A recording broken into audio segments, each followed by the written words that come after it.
Untuk mas-mas yang belum menikah, mohon jangan anggap enteng nasihat saya ini. Ini semua juga berdasarkan cerita-cerita yang saya dengarkan langsung. Kalau Anda anggap ini nggak real, kemungkinan Anda baru puber, nggak ngerti realita kehidupan. Langsung saja to the point ya. Saya banyak banget mendengarkan curhatan dari para lelaki yang sudah menikah bahwa mereka itu direndahkan oleh mertua mereka. Bahwa pekerjaannya tidak mendatangkan gaji atau penghasilan yang besar.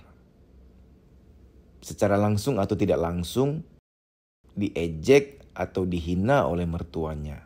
Ini membuat laki-laki kehilangan harga dirinya. Ya syukur-syukur istri bisa berada di pihak suami ya, membela suami ya. Tapi ada beberapa laki-laki curhat bahwa bahkan istrinya pun menjadi sentimental ketika waktu demi waktu berjalan, gak ada perubahan gitu-gitu aja. Sampai ada orang tua yang minta putrinya menceraikan suaminya loh. Ini nyata, jangan gak percaya Anda. Saya dengar langsung. Harga diri laki-laki itu di keuangan. Bagi mas-mas yang belum menikah, tolonglah. Harus mapan, harus punya aset, punya investasi. Kalau tabungan saya nggak terlalu gimana menganjurkan ya. Tabungan itu tergerus oleh inflasi. Anda kalau punya uang mendingan diinvest di emas atau di tanah. Bukan berarti nggak boleh nabung. Anda nabung tuh untuk jangka pendek atau jangka menengah. Kalau jangka panjang nyimpen uang jangan. Inflasi itu mengerikan. Contoh sederhana ya. Uang 20-an juta sampai 30-an juta mungkin bisa beli motor tahun ini. Uang yang sama, nominal yang sama, nanti 4-5 tahun lagi nggak bisa beli motor tuh. 4-5 tahun lagi mungkin beli motor harus uang 30-an, 40-an juta. Kalau Anda investasi di tanah atau di emas, itu nanti 4-5 tahun lagi meningkat harganya. Curhatan lain mengenai keuangan laki-laki dalam pernikahan ya. Anda tentu sering mendengar ada uang abang disayang, nggak ada uang abang ditendang. Ini nyata banget loh ya. Banyak laki-laki curhat kepada saya, Mas saya itu baru dapat jatah kalau saya itu ngasih bulanan, ngasih uang ke istri saya itu cukup atau lebih. Kalau kurang, jangan harap dapat jatah. Ini jatah nih bagi yang tahu-tahu aja ya, saya nggak perlu spesifik ya. Anda pria dewasa, Anda tahulah saya ngomongin apa. Itu nyata banget. Ada uang abang disayang, nggak ada uang abang ditendang. Ada istilah Anda tahu ya, mah, moh. Mah itu artinya minta jatah. Jawaban istri apa? Moh. Jadi mah, moh. Ditolak terus. Ini nyata banget. Nggak semua wanita ya, nggak semua. Tapi ada. Anda mau bilang minoritas boleh. Mau bilang mayoritas silahkan. Tapi ada. Saya juga tidak menghakimi wanita. Karena wanita itu secara naluriah ingin feel secure, ingin merasa aman. Salah satu agar wanita merasa aman, merasa secure adalah keuangan. Makanya mas, tolong jangan modal nekat. Aku mau menikah, aku yakin. Niatnya ibadah. Sorry, gak cukup. Niat ibadah tuh gak cukup. Tolong mapan dulu deh.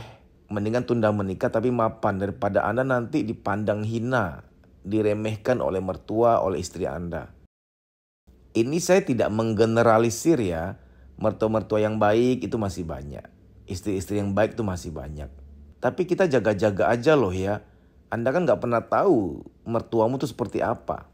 Dan Anda juga gak benar-benar tahu kesetiaan, ketulusan istrimu sejauh apa. Mendingan mapan.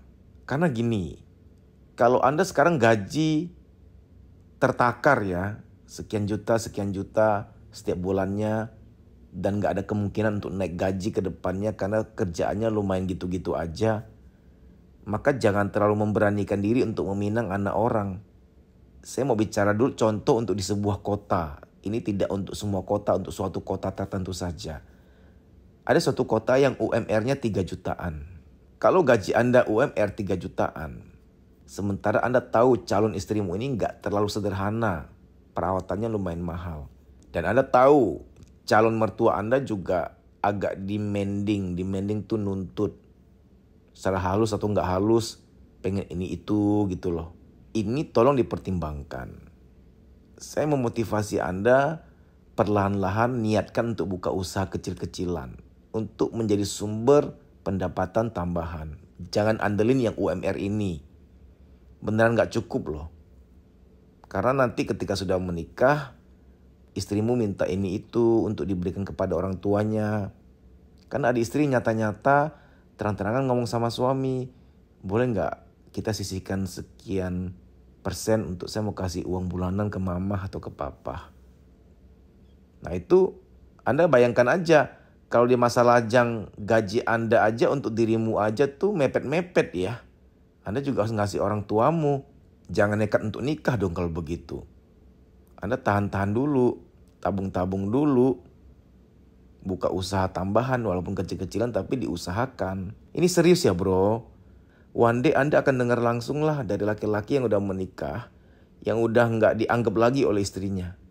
Nggak dianggap oleh mertuanya. Ya itu karena hal keuangan. Penghasilan tambahan harga ini tuh perlu ya. Dari kerjaan yang UMR aja tuh nggak cukup. Laki-laki itu harga dirinya di keuangan.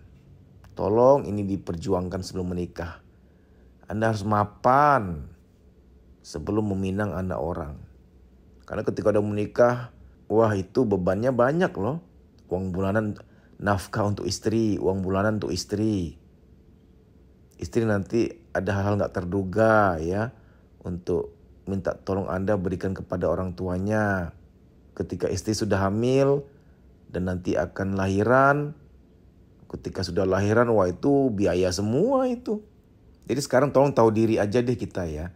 Kalau gaji kita UMR, dirasa-rasa untuk diri kita aja mepet-mepet gitu ya. Nggak nyisa, nggak bisa nabung, ya jangan dekat mau nikah lah ya. Ya mungkin Anda berkata, Dedi sih menciutkan nyali orang untuk ngambil keputusan nikah.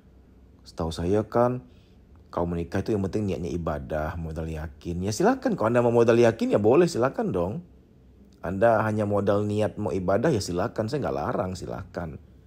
Saya kan hanya menyampaikan curhatan-curhatan, realitas-realitas yang saya dengar langsung dari para lelaki yang udah mengalami. Ketika ternyata hitung-hitungannya salah, prediksinya salah. Setelah menikah malah memang nggak cukup, mepet banget sampai ada yang minus malah. Salah hitung-hitungan.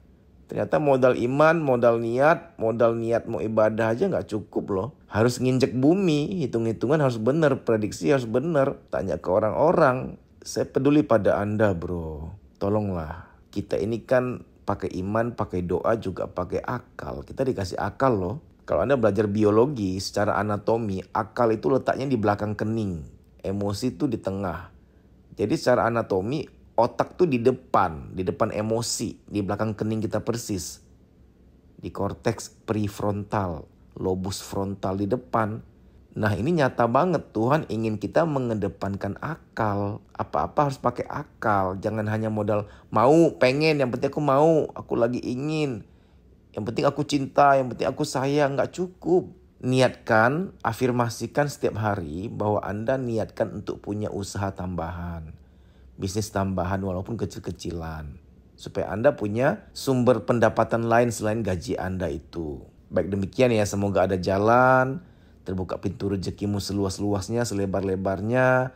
Agar Anda bisa meminang anak orang dengan penuh tanggung jawab. Agar harga diri Anda tetap bertahan di dalam pernikahan itu. Karena bagaimanapun Anda akan dipandang dari kemampuan Anda dalam menghasilkan. Laki-laki dipandang dari hal itu. Udahlah, kita terima aja lah fakta ini ya. Baik demikian, semoga sharing ini bermanfaat. Terima kasih. Kamu bisa follow Instagram saya dedisusanto.pj_official. Di story itu ada jadwal training, silahkan dicek. Kalau kotamu termasuk di jadwal, WA nama peserta ke nomor panitia tersebut di kota itu untuk mendaftar. Kita kan mau membaik nih, mau meningkatkan kualitas hidup. Karena jangan-jangan luka-luka batin itulah yang membatasi, menghambat mental kita untuk maju. Sehingga mengalami yang namanya menunda pekerjaan, ragu ngambil keputusan, minder, mood swing, tidak sekreatif dulu lagi, negative thinking, susah tidur, badan gampang capek, ada nyeri-nyeri gak jelas di pundak, di perut, di dada, di kepala, dan lain-lain sebagainya, psikosomatik. Psikosomatik adalah, psiko itu jiwa, soma itu badan. Psikosomatik artinya ada beban-beban di jiwa, baik yang terpendam maupun yang disadari, ketika secara akumulatif sudah penuh, dia nitip taruh beban di badan. Ada yang nitip taruh beban di kepala, jadilah migrain, rambut rontok, pelupa, insomnia, pikun dini, dan lain-lain sebagainya. Kalau ketombe karena salah sampo ya, beda jurusan itu. Beruak kakak. Ada orang yang ketika jiwanya sudah penuh, jiwanya itu nitip taruh beban di perut. Jadilah mah, nyeri head berlebihan, nafsu makan tinggi, nafsu makan rendah, dan lain-lain sebagainya. Saya nggak mau sebut nama-nama penyakit lain yang wah ya. Tidak baik menyebut nama-nama penyakit seperti itu karena dapat mensugesti. Saya sebutkan hanya gejala-gejala kesehatan yang sering dialami oleh kita semua, yang ringan-ringan. Time doesn't heal. Waktu tidak menyembuhkan. Kita perlu berusaha untuk memulihkan diri kita. Ada doa, ada usaha. Harus seimbang. Kalau ternyata setelah kamu lihat jadwal di Instagram saya, tidak ada kotamu terdaftar di situ, apa boleh buat kamu ikut training secara pribadi. Ini coaching pribadi.